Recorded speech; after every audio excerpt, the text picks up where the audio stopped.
Sebab rasa yang kerasa yang sampai ke tenggorokan ini bukan melalui lubang tembus dari mata ke tenggorokan. Dalam artian tidak ada lubang tembus dari mata ke tenggorokan. Itu cuma melalui pori-pori saja. Assalamualaikum warahmatullahi wabarakatuh. Bismillah, alhamdulillah, wassalatu wassalamu ala rasulillah Muhammadin sayyidil mursalin wa ala alihi wa sahbihi ajma'in, amma ba'du. Para teman-teman sekalian, alhamdulillah pada kesempatan kali ini kita sudah memasuki bulan Ramadan lagi. Alhamdulillah kita masih dipanjangkan umur oleh Allah Subhanahu wa taala, dan semoga kita dapat bertemu dengan bulan Ramadan seterusnya dan seterusnya dalam keadaan sehat dan rezeki yang lancar, amin amin ya rabbal alamin. Pada kesempatan kali ini saya akan sedikit membahas tentang masalah seputar yang mungkin dialami oleh teman-teman atau sebagian teman-teman di bulan Ramadan. Apa contohnya? Seperti menelan air ya, kumur-kumur. Biasanya teman-teman itu ketika berwudu itu biasanya ada yang kebiasaan teman-teman sebagian itu sebelum wudu berkumur dulu. Meskipun sunnah itu terkadang oleh sebagian teman-teman kan tidak dilakukan. Tapi mungkin ada sebagian dari teman-teman itu yang sebelum wudu kumur-kumur dulu. Itu bagaimana semisal air kumuran tadi itu ada yang nggak sengaja masuk ke atau tertelan begitu. Itu bagaimana hukumnya? Apa dapat membatalkan pada puasanya atau gimana?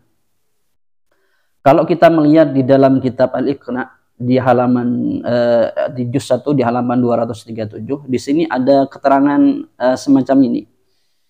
Walau sabaqoma al-madmadati awil istinsyaqih ila jawfihi nudhirah in balaghah aftar wa illa fala. Simpelnya begini kalau kita artikan atau terjemahkan dengan bahasa kita.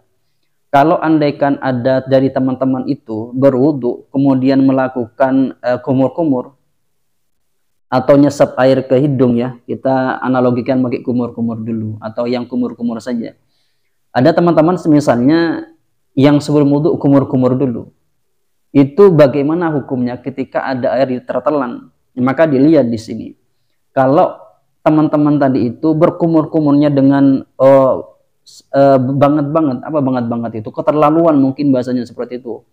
Begitu, kumur-kumur keterlaluan ketika muter air di dalam mulut itu, maka kalau ada air yang masuk, maka wudunya itu batal. Maka puasanya batal, maaf ya. Maka puasanya itu batal. Akan tetapi kalau tidak keterlaluan di dalam dia memutar air di dalam mulut, maka puasanya tidak batal. Jadi ditafsilnya.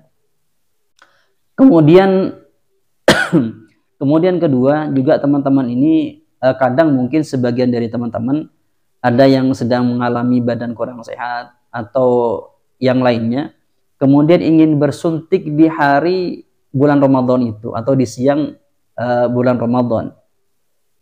Ini bagaimana hukumnya bersuntik itu? Apakah bersuntik ini atau suntik itu dapat membatalkan puasa atau tidak?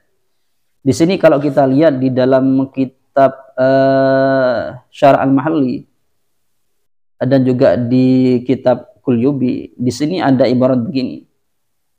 Walau awsalat dawa'ah li jirahatin 'ala saqih ila dakhilil lahmi aw gharazah fihi sikinan wa salat mukhahu lam yuftir li'annahu laisa bijawfin. Jadi kalau ada, ini tandirnya begini, bahasanya itu begini. Kalau ada seseorang memasukkan obat luka ke betisnya sampai masuk ke dagingnya, atau dia menancapkan pisau ke betisnya tadi sehingga masuk ke sumsumnya, maka itu tidak membatalkan pada puasanya. Kenapa? Karena tempat tadi yang dimasuki oleh pisau tadi atau oleh obat tadi tidak disebut sebagai jawf. Jawf itu sebagai lubang yang ada di dalam tubuh. Sehingga dengan analogi ini bisa dikatakan bahwasanya seseorang yang bersuntik di siang hari bulan Ramadan, maka suntikannya atau suntik ini tidak menyebabkan puasanya orang yang suntik ini menjadi batal. Begitu. Jadi teman-teman yang kebetulan mau atau setelah atau sedang suntik di hari bulan Ramadan ini, maka puasanya tidak batal. Kemudian permasalahan yang mungkin ditemui atau dilakukan oleh sebagian teman-teman kita adalah memasukkan ke obat ke mata ya, atau bahasanya itu obat mata. Seperti obat-obat yang beredar begitu. Itu bagaimana hukumnya? Apakah dapat membatalkan pada puasanya atau tidak? Karena begini, kadang kita ketika masukkan obat tetes mata atau obat mata ke mata kita, maka terkadang rasanya itu masuk atau kerasa di tenggorokan kita. Dan apakah rasa ini menyebabkan puasa kita jadi batal atau tidak? Kalau kita lihat di kitab Al-Mahalli, juz 2 halaman 56, di sini ada keterangan begini. Wala yadurruh al-ihalu wa in wujidah ta'muhu ail kuhlih bihalqihi li'annahu la yanfuduh minal aini ilal halqih wal wasilu ilaihi minal masami. Jadi seseorang yang memasukkan, ini tandir istilahnya begitu, atau analoginya gambarkan begini, seseorang yang pakai celak mata, misalnya celaknya ini kerasa di tenggorokan, maka tidak membatalkan pada puasanya, sebab rasa yang kerasa yang sampai ke tenggorokan ini bukan melalui lubang tembus dari mata ke tenggorokan. Dalam artian tidak ada lubang tembus dari mata ke tenggorokan. Itu cuma melalui pori-pori saja. Jadi bisa disimpulkan bahwasanya seseorang yang di siang hari bulan Ramadan dia memakai obat mata atau tetes mata, maka puasanya tidak batal, atau obat tetes mata ini tidak menyebabkan puasanya jadi batal. Jadi teman-teman yang melakukan hal-hal tersebut, jadi teman-teman tidak usah khawatir, tidak usah bimbang batalnya jadi batal. Puasanya itu tidak batal. Bagi teman-teman yang ingin tahu referensinya, bisa teman-teman memiliki buku ini nanti. Bisa menghubungi admin kami di sini ya.